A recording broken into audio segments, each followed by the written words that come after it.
Insurance isn't one size fits all. That's why drivers have enjoyed Progressive's Name Your Price tool for years now. With the Name Your Price tool, you tell them what you want to pay, and they'll show you options that fit your budget. So whether you're picking out your first policy or just looking for something that works better for you and your family, they make it easy to see your options. Visit Progressive.com. Find a rate that works for you with the Name Your Price tool. Progressive Casualty Insurance Company and Affiliates. Price and coverage match limited by state law.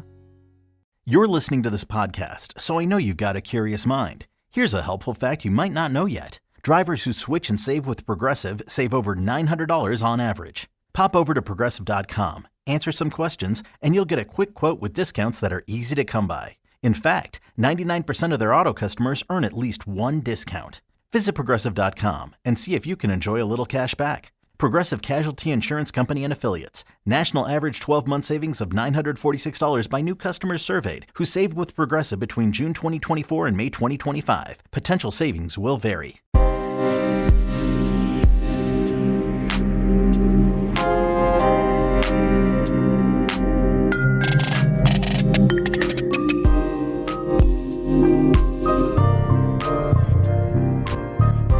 Welcome to Vanished Voices. We're your hosts. I'm Jenna. And I'm Shannon. Asking for reviews feels small compared to the stories we cover, but here's the truth. The way these platforms work, reviews and ratings determine who hears us and who doesn't. A 5-star rating on Apple Podcasts or Spotify matters more than you know. It's visibility. And visibility is the whole point of what we do. So if you have a moment on Apple Podcasts, scroll down and tap the stars. Spotify, hit the 3 dots at the top and then rate the show. If you listen on Audible, tap write a review below the episodes. YouTube, subscribe and ring the bell. Thank you for supporting our show. There is a database that exists for exactly this reason. A federally funded system built to connect missing people with unidentified remains, to make sure that no one stays lost simply because the right people weren't looking in the right place. It has helped resolve nearly 47,000 cases since it was created. And do we know when it was created? 2007. Oh, it's quite a few in 19 years. Yeah, and considering it's that, I would say is fairly recent. Mm-hmm. I have children older than that date. I really thought it had been around. I assume since at least the 80s. Yeah, I thought at least the 90s. Yeah. But yeah, fairly new. Interesting. Benita Long is one name that is not in it. Even now. Even now. Oh, wow. She's been missing for over 3 years, and no one has entered her name. This is the case of Benita Long. And I'm assuming that this is not, the public can't enter names. It's strictly law enforcement. Yes, okay. Exactly. It would be nice if we could enter names. I know. Yeah, that would be helpful. I guess that's more at the Charlie Project. True. Which is also a great resource. Before she disappeared, Benita Long was trying to start over. She was 40 years old, a member of the Yakama Nation in Washington state. She was taking real steps towards sobriety, writing letters to her sponsor, putting words to the generational trauma she carried, doing the hard and unglamorous work of facing herself honestly. She wasn't someone who had given up. She was someone who was fighting to come back. Her cousin, Lonnie Long, knew this version of Benita, but she also knew the one who came before all that. The Benita who showed up in her life when Lonnie was 14, a painfully shy teenager, scarred by years of abuse and foster care. Benita was a year younger, but seemed decades more grown. Benita was outgoing, fearless, impossible to ignore. She pulled Lonnie into her family and into her world and taught her how to use her voice. Lonnie remembers, quote, "She showed me how to stick up for myself, kind of be strong." Lonnie never imagined there would come a time when Benita would simply be gone. But on March 26, 2022, a family member dropped Benita off at the Corral Motel in Toppenish, Washington, a small town that sits in the shadow of the Yakama Nation Reservation. And no one has seen her since. Is that her job, or is there a bar there that people frequent? I think it was just where she was going to stay. She was unhoused at the time. Okay, so it's okay. Yeah. When Benita was dropped off, she was wearing gray sweatpants and a black hoodie, and she had a black backpack. According to the Charlie Project, after being dropped off at this motel, Benita contacted her sister and said that she was in the Yakima, Washington area. She has never been heard from again. That's an important detail. It means she was alive after the motel and moved to a different location. It's also a potential investigative thread. We don't know if anyone followed up on that call, if they traced it, if they were able to find where she was when she made it. So did she make the call from the hotel? It sounds like it was after, but there's not a date on it. Okay. And she said she was in the Yakima area. Whereas the hotel is in Yes. okay. Yes. So that's saying she'd moved on. There, but it doesn't seem like it. Okay. The El Corral Motel's history is devastating. It's the motel where Benita was last seen wasn't just some random stop. It was essentially a known site of recurring violence and death. In June 2024, 2 years after Benita vanished, Yakama Nation police investigated 2 bodies found in a vehicle in the parking lot. In the prior year alone, the motel had been the site of at least 2 homicides and an assault. Within a week of those 2 bodies being found in 2024, a third person, a 41-year-old woman, died at the motel from a suspected overdose. 3 deaths in 6 days at the same location. The motel has since closed, but the fact that Benita's family last saw her being dropped off at a place with the kind of track record it has really just adds this whole other dimension. In the weeks that followed, a quiet dread settled over Benita's family. No more phone calls, no messages. Her monthly payments from the Yakama Nation, money she depended on, money she never let sit, went untouched for 2 months straight. That was when they knew something was deeply wrong. They reported her missing to the Yakama Nation police. So is El Corral on the reservation? It sounds like it. Okay. And they were going off of the last known place they had eyes on her and then her whole family also lives on the reservation. Okay.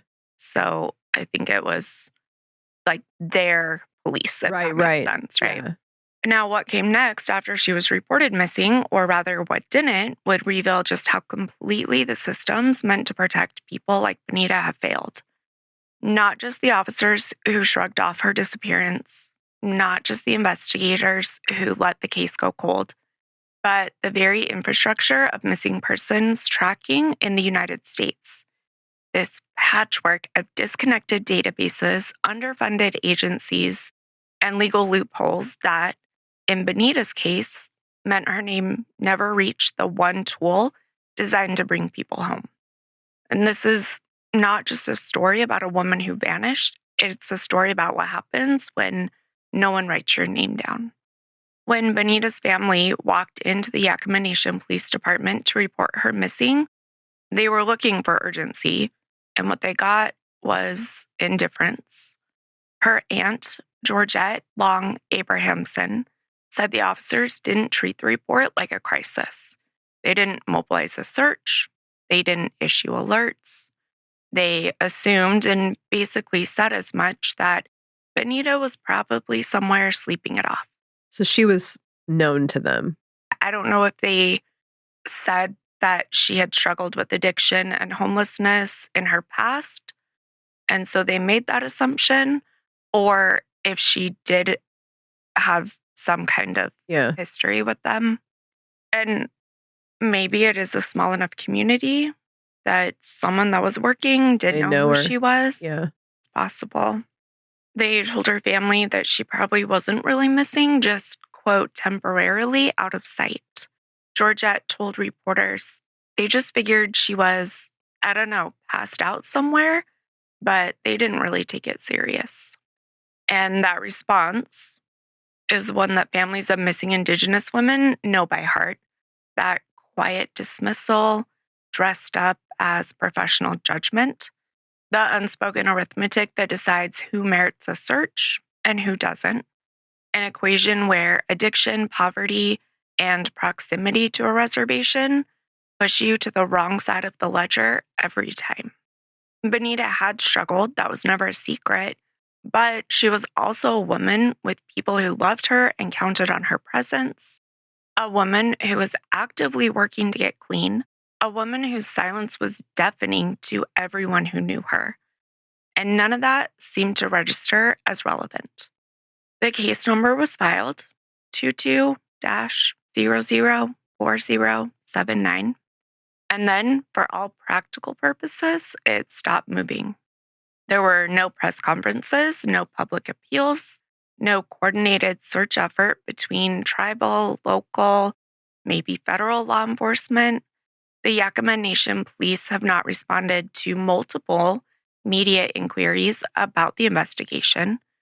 To this day, no one outside the department knows what investigative steps, if any, were taken. And what fills that silence is familiar to anyone who has followed cases from this part of Washington. Toppenish sits at the edge of the Yakama Reservation, a region that has seen an alarming number of Indigenous people, overwhelmingly women, go missing or turn up dead. The Yakama Herald has maintained an ongoing series called The Vanished, tracking case after case from the area. The names accumulate, the patterns repeat, and the infrastructure meant to respond remains fractured, underfunded, and slow.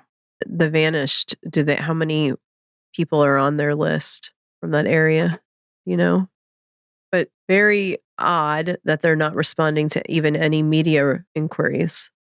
Because usually media inquiries will get them moving. Exactly. If nothing else will, that's like the one thing you could usually count on. Yeah. The thing with the list from The Vanished is that it's not all-inclusive, and no list is all-inclusive.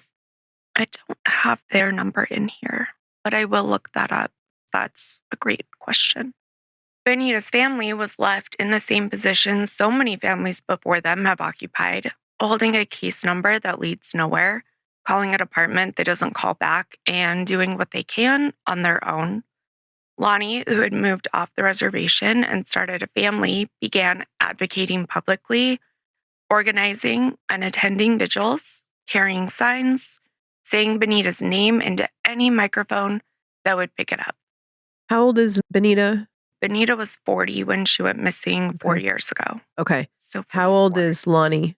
1 year older. Okay. The Missing, Murdered Indigenous Women, People, and Families organization did help organize a vigil that started in the parking lot of the Toppenish Safeway, where participants handed out flyers before gathering to light candles. It is a cruel symmetry. The voice Benita gave Lonnie as a teenager is now the voice Lonnie uses to search for her. But advocacy alone cannot solve what is fundamentally a failure of systems. And it was not until years later that the deepest failure in Benita's case would come to light, one that had nothing to do with the officers on the ground and everything to do with the database 3,000 miles away that was supposed to be watching. Like we mentioned, in 2007, the federal government launched the National Missing and Unidentified Persons System, NamUs. The idea was simple and, on paper, powerful. Create a centralized, publicly accessible database where missing persons profiles could be cross-referenced against unidentified remains found anywhere in the country. A mother in Washington could be matched to a Jane Doe in Oregon. A set of bones recovered from a riverbank could finally get a name. NamUs offers free DNA testing, dental record comparison, and fingerprint analysis. It's open to law enforcement, medical examiners, and the general public. And by that, I mean you can access the database and search it. Yeah. The Department of Justice has credited NamUs with helping resolve nearly 47,000 cases since its creation. And when it works, it is one of the most effective tools in the country for bringing the missing home, even when home might mean a grave with the right name on it. Benita Long's profile was never entered. For 3 years, while her family searched, organized, called the police department that never called back, Benita existed in no federal system designed to find her. If her remains had been recovered in another jurisdiction, across a county line, in another state, along a highway, there would have been no way to connect them to the woman last seen outside a motel in Toppenish. She would have become a number in an evidence room, a case file with no name attached. And her family did not know this. They learned it in March 2025 when NPR published an investigation into NamUs compliance and found that Benita was among thousands of missing people who had simply never been logged. So is this the one where they're not required to enter it? Washington is required to. Oh my gosh. Yeah. That's one of the things that pulled this case to the forefront. Yeah. The numbers that investigation uncovered are staggering. Now, Washington is one of only a handful of states that legally requires missing persons cases to be submitted to NamUs. Of course it is. Yet, as of August 2024, 65% of the state's 2,349 missing people were not in the database. And to my knowledge, I believe that 2,349 number is probably very inaccurate. Well, yeah. We have so many different jurisdictions, and if they're not entering them. But think about that. Just out of that, that means, 1,500 of those missing people are not in the database. Washington lists 127 Indigenous people as missing, and that's by the Washington State Patrol. Specifically, fewer than half, just 55, appeared in NamUs. And again, that 127 is probably got to be not accurate. Yeah. Especially when they can say that there's 127 missing from the State Patrol, and yet NamUs only has 55. Like, come on. Right. And they probably don't even have Benita's name. Yeah, probably How not. would they? Right. Benita is far from alone. Julie Miller, 64, has been missing from Washington since 1989, not listed. Earl Patrick, 43, missing since 2015, not listed. Janessa Villa, she was only 17. She's been missing since 2023, not listed. Name after name after name falling through a gap that was never supposed to exist. The broader Yakama Reservation pattern is staggering. The Yakama Herald's vanished list includes names going back decades. Janice Hannigan, 15, went missing from Wapato in 1971. Sherry D. Sampson Elwill's mutilated body was found in 1992 by hunters in a remote area of the reservation. Linda Dave's body was found in 2017 in the water beneath a Highway 97 bridge near Toppenish with a gunshot wound. This isn't a recent crisis, it's generational. And the reasons, depending on who you ask, range from the bureaucratic to the budgetary. The Washington Association of Sheriffs and Police Chiefs, which is the agency legally responsible for submitting cases in the state, says that NamUs is cumbersome. It's hard. The system. Okay, so it takes 10 minutes instead of 5. Really? Right. It's such a poor excuse. It's really hard for me as I wrote this to not think about how much money we're spending, and yet we can't put funding to. Right? So hard. The system requires 19 data fields to be completed. And it's hard for me not to say that in the way that I said it. Which, I mean, okay, but it's interesting that those are mandatory fields and not, because that seems counterintuitive to the data. Like, it should just take an entry. Put in what you have. Right. Yes. I guess if you don't fill out all 19 correctly and completely, your entry is rejected. Yeah, that's crazy. Their updates over the past 4 years for NamUs have been sporadic at best. Which, again, seems rather odd. The agency's executive director, whose name is Stephen Strachan, called the technical barriers unacceptable, but acknowledged the backlog. He said, quote, anything that stands in the way of connecting those dots and finding closure for a family that every single day gets up thinking about their missing family member, to me, is not acceptable. And while I can appreciate that on face value, then what?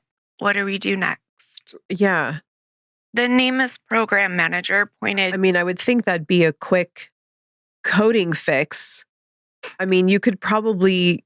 use AI to do it? That or get a volunteer. Yes. There's plenty of coders out there in the world that would be happy to assist with that. I agree. The NamUs program manager pointed to the scale of the problem.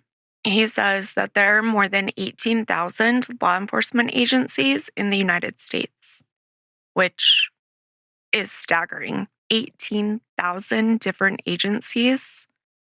Of course, we need some kind of centralized database. Yeah. Because otherwise, how do you ever connect these dots, right?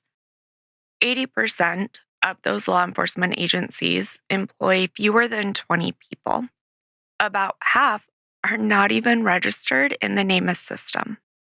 For small and rural departments, and for many tribal police forces, obviously dedicating a single officer to data entry in a federal database is a resource they simply do not have. I know they have to do paperwork. That just seems like part of the process. Mm-hmm. It seems like hiring somebody at a more basic level to help with that could also be an option. Yeah. I mean, again, I know there's people who volunteer their time for law enforcement. Let them do it. Teach them how. Maybe have like an online class and let them learn it. If you felt stuck trying to lose weight, you're not alone. Enter Weight Loss by Hers. It's designed to support you in reaching your goals. And Hers now offers access to an affordable range of FDA-approved GLP-1 medications, including the Wegovy pill and the Wegovy pen. With Wegovy through Hers, lose up to 20% or more of your body weight when combined with diet and exercise. It helps you regulate your appetite, eat less, and keep weight off. Plus, Wegovy is the first ever GLP-1 pill for weight loss, so there are no needles needed. Everything is 100% online through Hers. You'll connect with a licensed provider who'll determine if treatment is right for you. If prescribed, your medication is delivered right to your door. No insurance necessary. Ready to reach your goals? Visit forhers.com/believe to get personalized, affordable care that gets you. That's forhers.com/BLEAV. Forhers.com/believe. Weight Loss by Hers is not available in all 50 states. Wegovy is the registered trademark of Novo Nordisk AS. To get started and learn more, including important safety information, Wegovy clinical study information, and restrictions, visit forhers.com. You're listening to this podcast, so I know you've got a curious mind. Here's a helpful fact you may not know yet. Drivers who switch and save with Progressive save over $900 on average. Pop over to Progressive.com, answer some questions, and you'll get a quick quote with discounts that are easy to come by. In fact, 99% of their auto customers earn at least one discount. Visit Progressive.com and see if you can enjoy a little cash back. Progressive Casualty Insurance Company and Affiliates. National average 12-month savings of $946 by new customers surveyed who saved with Progressive between June 2024 and May 2025. Potential savings will vary. The problem runs deeper even than staffing. The two major federal systems for tracking missing people, NamUs and the National Crime Information Center, do not talk to each other. They are separate databases maintained by separate agencies with no automated way to share information. And bridging that gap, according to the program manager at NamUs, could cost tens, if not hundreds of millions of dollars. I mean, that I believe. Mm-hmm. I know how hard it is to integrate systems that are not compatible. Mm-hmm. Do you do that in your job? I oversee people that That's what do. I meant. Yes.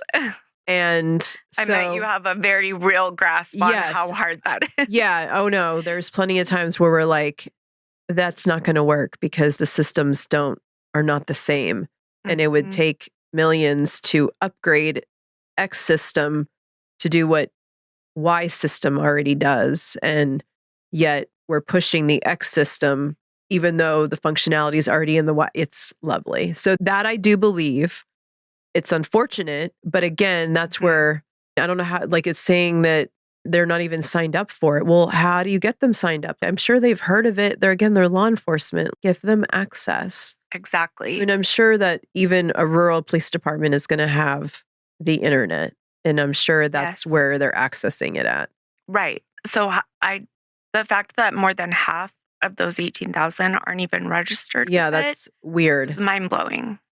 So these two systems remain siloed, and cases then slip through the space between them on top of the other reasons why. And then there's the question of who falls through most often. Indigenous women in Washington go missing at roughly 4 times the rate of white women. They are also the people least likely to have their cases entered into federal tracking systems. Which again is interesting considering the FBI should be helping. Right. But then, like in Benita's case, no, even the state police didn't seem to get brought in, Yeah. much less the FBI. But I guess if you're not investigating, then you can't show Well, yeah. that foul play is involved. Right. I'm still kind of going back to that she was known to them on some capacity, even a personal level. And they were just like, she's just, doing her again. Right. And it's not like they went the next day. No. They let her checks Yeah. come for 2 months. Right. Like they were even like, okay, benefit of the doubt. Like, Mhm. let's see Right. if she's relapsed. And it comes back to what we've said in so many cases. You don't want to think that they're actually missing. Well, no. And okay, relapse. She's going to stay in the area and Yes. relapse, not disappear. Right. And then you think, oh, well, maybe she's off in a facility. I'm going to assume that the money isn't there to be going into a rehab center. So again, she's not disappeared. Like she's really gone. Right. Like the step, it's there. Like it's obvious. She's going to relapse in front of you, not go hide away. And just the fact that they're willing to let it sit for 3 and 4 years. Right. It's wild. Like you said, they're the least likely to have their cases entered into the federal tracking system, which is a result of underfunded tribal police departments that also often lack the training or the infrastructure to use NamUs. You combine that with the jurisdictional tangles that leave cases bouncing, often between tribal, local, state, and federal agencies, with no one taking clear ownership. So when they are bouncing, it seems like they're able to say, well, I thought this one was going to enter it, or I thought they would enter it into the system. And I mean, how hard is it to just go in and check? And if it's not there, enter it. it doesn't seem that hard. But here we are. Abigail Echo Hawk, a citizen of the Pawnee Nation and a leading voice in the MMIP movement through the Urban Indian Health Institute, has spent more than 15 years working on these cases. What she has seen is damning. More investigations conducted by families and community members and tribes than by law enforcement. The data, she says, fails to show the full picture and fails Indigenous women most of all. We weep in silence and invisibility, Echo Hawk has said, and she has been clear about the fix. National legislation requiring NamUs use across every jurisdiction, with specific funding allocated to tribal law enforcement and real accountability from the Department of Justice. She's offering a solution. She is. And she knows what kind of solution is needed more than anyone. Yeah. To understand what is at stake when a name doesn't make it into the system, consider what happened on the Yakama Reservation itself. In November 2008, skeletal remains were discovered on remote land within the reservation's boundaries. No identification could be made. DNA testing failed. The remains were cataloged as a Jane Doe, and the case went cold. For almost 15 years, those remains sat without a name. It was not until early 2023 that the Yakama County coroner confirmed they belonged to Daisy Mae Heath, also known as Daisy Tallman, an Indigenous woman who has been missing the entire time. 15 years of a family not knowing, 15 years of remains lying in storage while a mother, a sister, a daughter waited for a phone call that never came. Is that the DNA was finally, the testing had caught up to the amount that they had or whatever? I believe it was that mixed with her missing person not being in NamUs Oh, and the Jane Doe being, but there was no connection made. okay. And that's exactly what the database gap looks like when it has a face. That's the future that Benita Long's family is fighting against. Every single day, her name stays out of the system. In the absence of a functioning system, families become the system. And this is not a metaphor. Abigail Echo Hawk has been explicit about what she has witnessed across more than 15 years in the MMIP movement. The investigations done by mothers and cousins and aunties and tribal communities have outnumbered the investigations done by law enforcement. Families print the flyers. Families organize the searches. Families build the social media campaigns, pressure the press, testify before committees, and show up at every vigil wearing red and holding photos of someone they should be holding in their arms. On the Yakama Reservation, the Missing Murdered Indigenous Women, People, and Families organization has carried much of that weight. They organized a vigil for Benita in Toppenish, starting in that Safeway parking lot, fanning out through the neighborhood to hand out flyers to strangers, then gathering again under candlelight to pray for a woman the police had already stopped looking for, but also never started actively looking for. Yeah, clearly. Yeah. Lonnie was there. She has been at every event she can reach, holding Benita's photo, repeating the details. Gray sweatpants, black hoodie, black backpack, El Corral Motel, March 26, 2022, to anyone who will listen. She has carried her cousin's case the way Benita once carried her, fiercely without waiting for permission. But the weight of it is unsustainable, and it was never supposed to be theirs to carry alone. When a white woman goes missing in America, the system activates. Law enforcement coordinates across jurisdictions. Media outlets often run the story on loop. Tips pours in. The public pays attention. When an Indigenous woman goes missing from a reservation town in central Washington, the family gets a case number and a long silence. The difference is not accidental.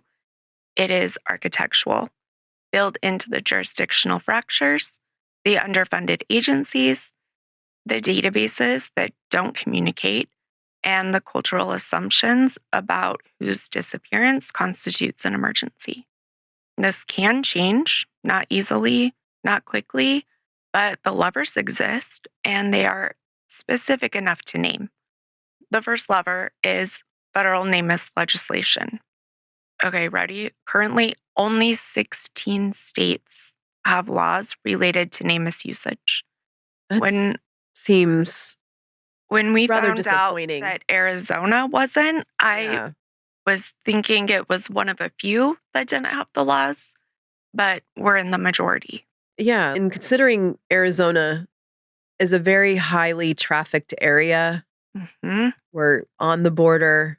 I wonder if that's almost why, because I understand you're going to get false reporting.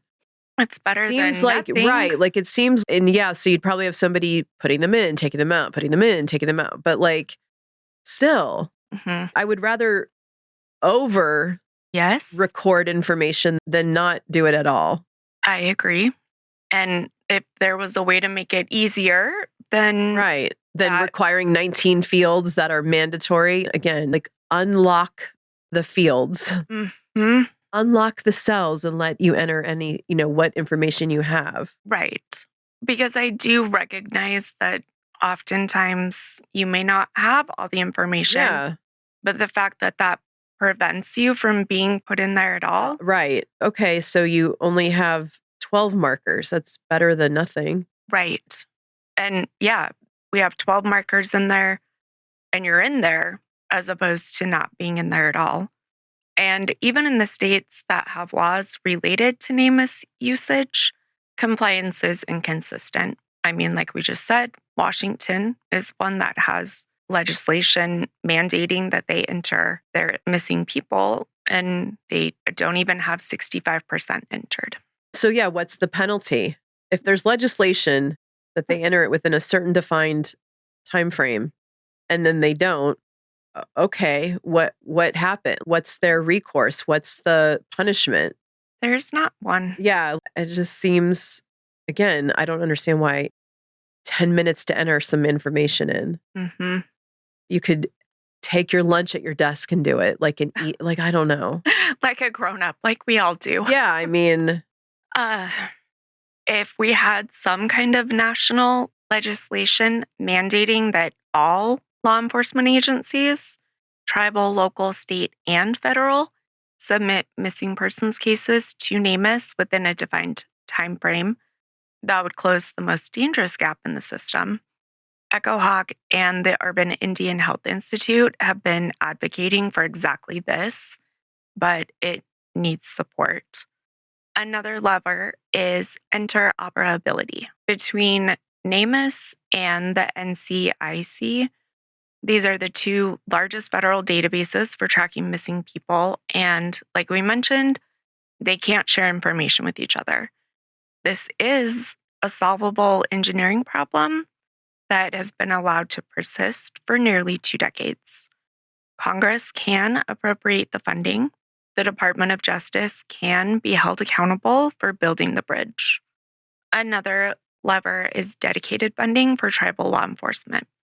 Many tribal police departments lack the staff, the training, and the technical infrastructure to use systems like NamUs. And this is not a reflection of their commitment.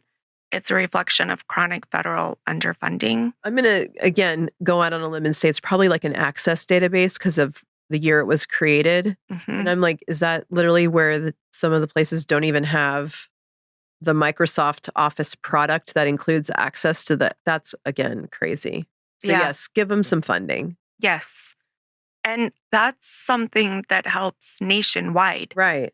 Because you're going to have Jane Does that are found. We seem to find federal funding for all kinds of things. Why not this? We do. Right. I don't know if it's just not enough voices demanding it. Love my tax dollars to go towards this. Me too. Targeted grants for tribal agencies to hire and train personnel specifically for missing persons data entry and case management would have an immediate measurable impact. I mean, heck, you could get interns to do it. Yes.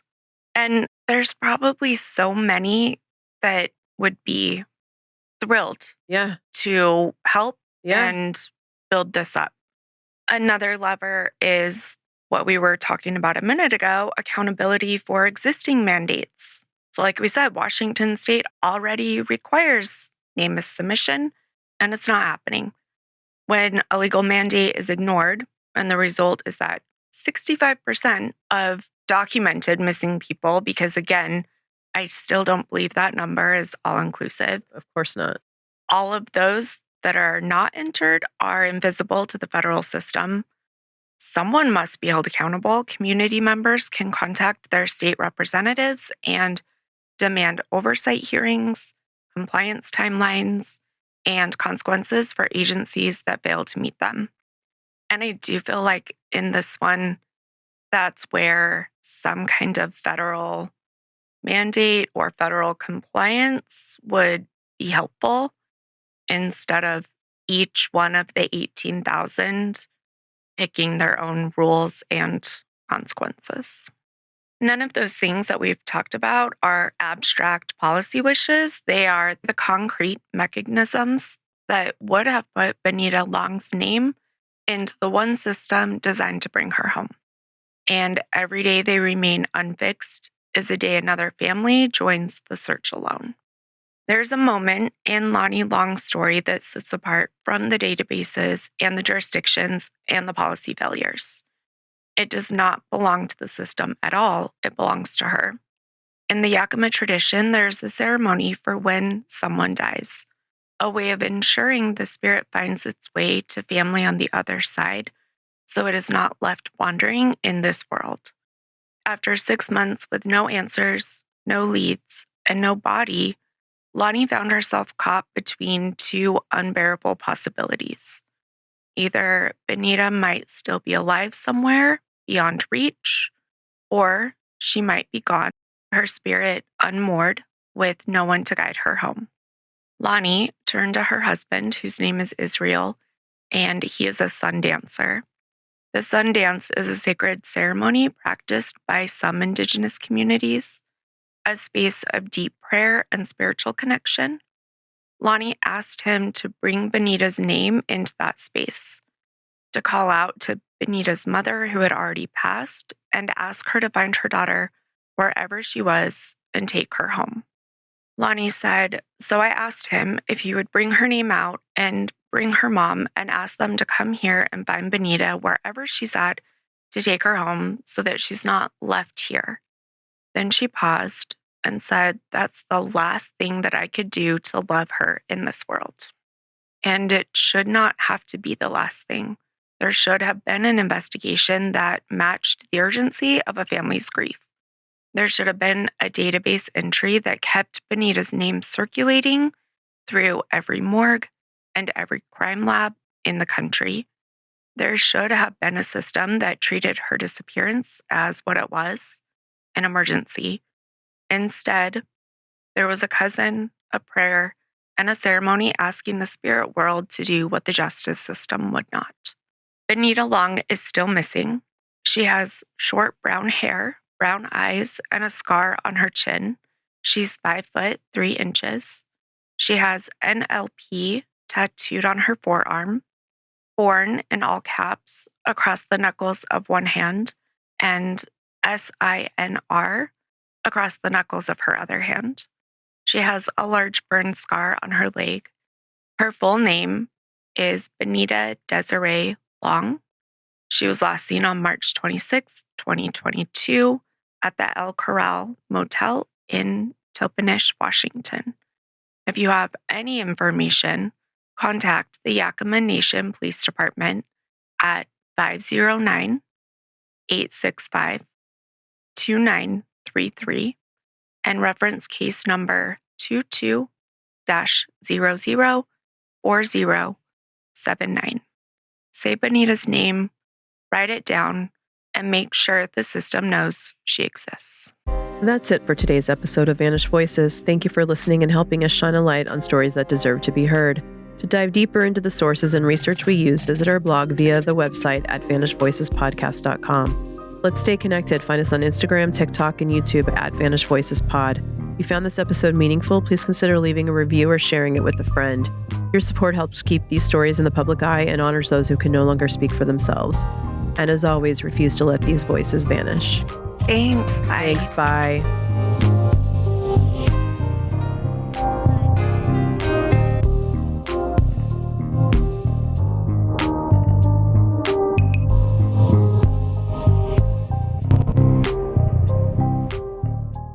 Insurance isn't one size fits all. That's why drivers have enjoyed Progressive's Name Your Price tool for years now. With the Name Your Price tool, you tell them what you want to pay, and they'll show you options that fit your budget. So whether you're picking out your first policy or just looking for something that works better for you and your family, they make it easy to see your options. Visit Progressive.com. Find a rate that works for you with the Name Your Price tool. Progressive Casualty Insurance Company and Affiliates. Price and coverage match limited by state law.